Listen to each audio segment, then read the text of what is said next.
Welcome back. I'm Tyler, you're watching Scarfing Scarves, and welcome to the 27th installment of Last Week Lolita News. At the top of the segment, it's that time of year that one is supposed to be thankful for whatever aspects of their life don't suck hard enough to put Dyson out of business, and with Christmas on the horizon, in the spirit of all that holiday cheer, I'd like to participate in a few moments of brief gratitude. So what am I thankful for?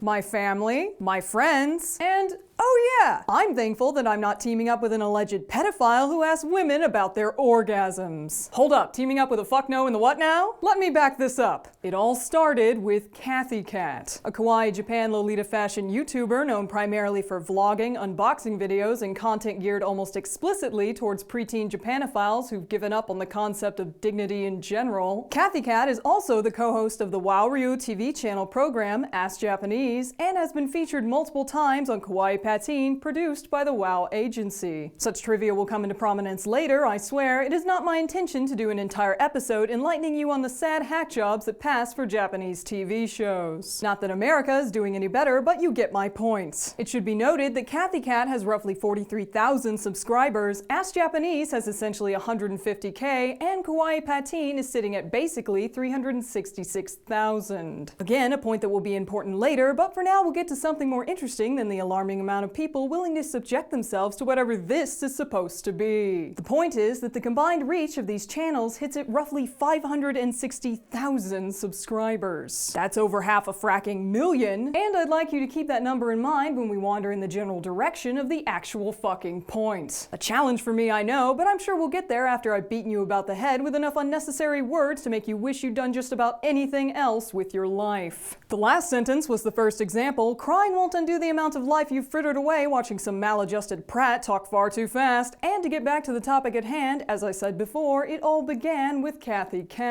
Specifically with this Facebook post. Now some of you might be confused by this point. Nothing offensive jumps out at first glance, and while that t-shirt might look like something Gymboree would cough up if it felt like going out of business, there isn't anything that could be construed as offensive enough to dedicate the likes of an entire video. Of course, the previous of which assumes you have the reading comprehension of a dyslexic schnauzer, or have been lucky enough to avoid the Lolita community entirely and are blissfully ignorant of what this little shop represents. Which is to say, you should have exited long ago. Ahead lies only suffering. I'll try to make it quick, but we both know how that's going to end. Let's break it down. What this Cathy Facebook post is primarily promoting is a collaboration between Houston, Texas-based Shop in Wonderland and a designer from the Japanese fashion brand Putumayo. If by collaboration you mean let the Japanese brand person do all the work and slap your name on it at the end, because that is totally how collaboration works via grade school group project, either way the product in question is a sad t-shirt they're expecting people to buy for $2.20s and a conscience that's been trending towards the near sociopathic. I'll explain that one in a sec. Guess who had to do all the fracking work in fucking group projects? That aside, there is a reason this Facebook post hit Ruffle Chat with the rage of 1,000 rustled petties. There's already 2 videos on it if you want to watch it in full, but for people who can only tolerate so much of the show before disowning the species, what follows is my best attempt at summing up the situation. So, what the duck is a Shop in Wonderland? A Lolita/J fashion shop based in Houston, Texas, Shop in Wonderland is infamous for the primary fact that it is owned by John and Denise Lay. They are also the owners of Anime Matsuri, one of the top 10 largest anime conventions in the US, ran an arcade that closed upon the landlord demanding $85K in unpaid rent,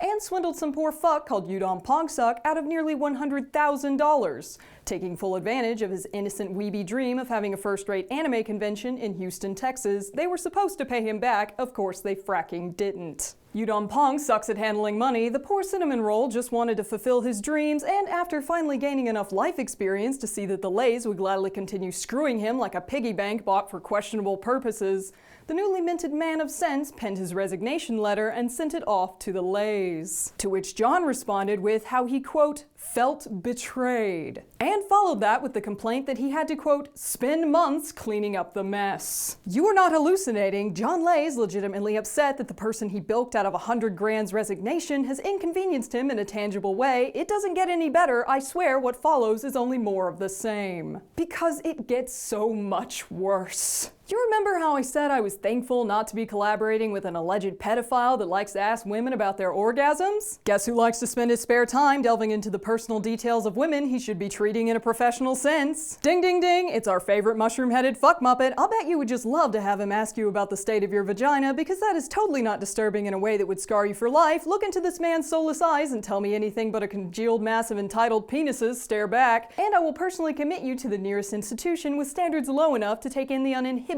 stupid. This 40-something-year-old man has confirmed asked women about their orgasms, insisted that a female business contact should deal with sharing a bed with him, implied she sent him naked pictures, continued with how he thought about her in Victoria's Secret, and wrote a blog post after the ensuing blow-up entitled "A Man in a Woman's World." I almost gagged trying to say the title, and the content is basically John Lay defending himself by saying he treated the first woman like a friend, so of course he asked her about her orgasms, conveniently omits any explanation for saying his business contact should share a bed with him, ties the naked pics comments into totally not creepy banter, and sews up the Victoria's Secret incident with the explanation that he wasn't sexually harassing her when he sent that message. He was referring to a time when he took female anime Matsuri guests to the lingerie store, and he told her that she'd have to send him pics of her wearing sexually explicit garments in the hopes that she wouldn't choose a pricey set. So, if you were following, he wasn't sexually harassing her when he sent her the message. He was referring to a time when he sexually harassed her to try to keep her from buying something. Fucking charming. Oh my god, it gets so much worse. What rhymes with fuck no oldbo? Pedo baldo! I'm sorry for the immature nature of that description, but I just wanted something to match the age group that John Lay has allegedly made sexual advances on. By that, I mean minors. There are multiple allegations. And this is just a small sampling of what can be found with no more than 15 minutes of Googling no hair having fuck muppet who likes to fuck minors. Sorry for the immature humor again. I really meant that I googled John Lay, but it's honestly so easy to get those two descriptions confused. However, out of all the stories of gross sexual harassment of children that I'd like you to consider, there's one in particular that I want you to keep in mind every time you think the words John Lay, anime Matsuri, or shop in Wonderland. This is the tale of a 16-year-old girl. She sent her story to John's wife back in the original fallout that sparked the Houston Press articles, and the following is a basic summary. Again, she was 16, a sophomore in high school at the time, and back before Planet Zero closed its doors, she frequented the Lay's arcade. She relayed her experience of the middle-aged John Lay sitting next to her and flirting, saying he'd trade arcade points for her number. She naively agreed, thinking he wanted it because she was a regular customer who volunteered at his anime convention. He burst that bubble by making sexual jokes and placing his hand on her leg,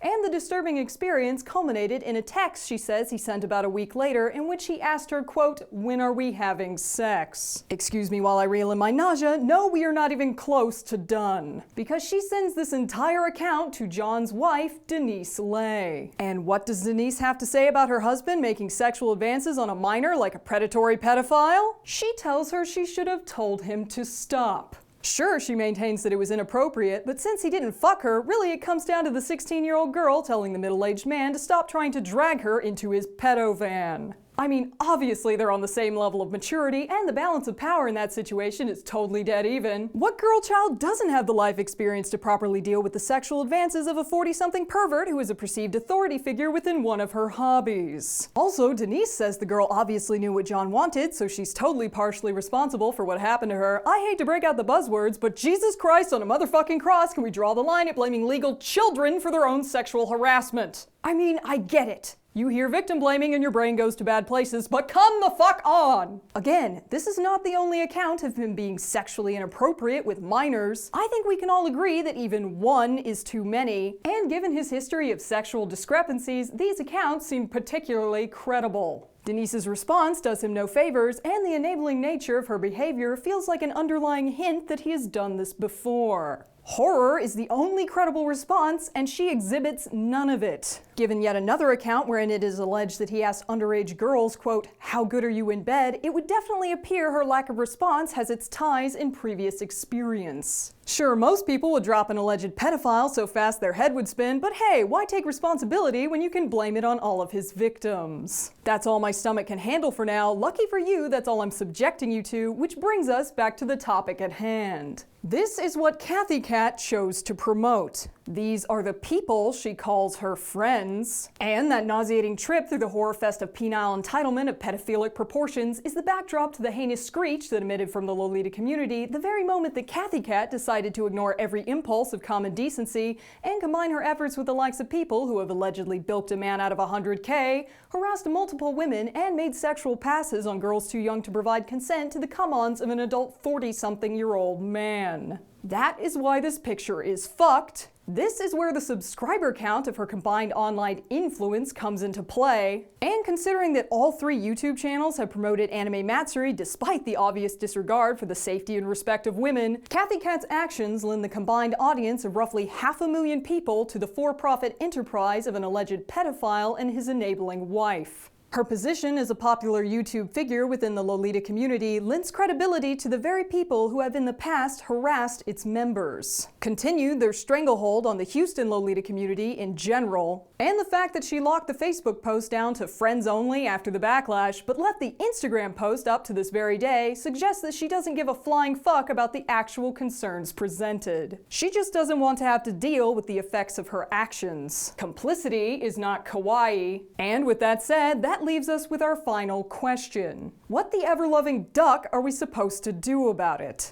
Direct calls for action are not my thing. However, given the mainstream news accounts of the changing tides of how sexual harassment is being handled, I feel we're entering a new era for the believability and respect of women's accounts. So while the following may not be particularly funny, those of you wanting to do more than mainline bleach and exit stage this plane of existence should know. The best way to show your support for the victims is to speak up. It's very simple. Anytime anime matsuri is brought up, you tell their stories. Anytime Cathy Cat tries to cash in on collaboration, you tell their stories. Anytime these people are remotely involved in an event, you tell their stories. You boycott that event if you think appropriate, and you tell that event why you did so, not sparing a single detail. Because this shit matters. It's not funny, but it matters. And to those of you out there spitting slippery slope bullshit about fucking everything being problematic, if you look hard enough, I'd like to remind you that you don't need an anime convention / Lolita programming put out by an alleged pedophile. There is a fucking line. And I say we all agree that it begins and ends at preying on children. Maybe Cathy Cat can let that cat out of the next unboxing video. Because that's all the time we have for tonight. Thank you for watching Last Week Lolita News, and be sure to tune in next week when we tackle the tough topics like, will the nausea ever end? Are the Republicans going to elect a pedophile? And why for the love of God is this mushroom-headed fuck muppet still roaming the Lolita community? For fuck's sake, look at him. Never mind, don't. Bad idea. Next time on Last Week Lolita News. This has been Tyler, you've been watching Scarfing Scarves, and I'll catch you next time. Hey, thanks for sitting through what must be the most eroding experience for my sad excuse for a soul to this very date. I'd like to thank my patrons whose support over the last month has meant I have a reason not to do the electric boogaloo across a crowded highway. And if you'd like to see me fillet my hope for the human race, roasted over the fires of utter horror, and come out of the experience a shell of a human being, head over to patreon.com/lastweeklolitanews for the sake of more experiments within the field of frack-all word salads that only lead to suffering. I apologize in advance for what follows. Thanks again, guys, and I'll catch you next time on Last Week Lolita News.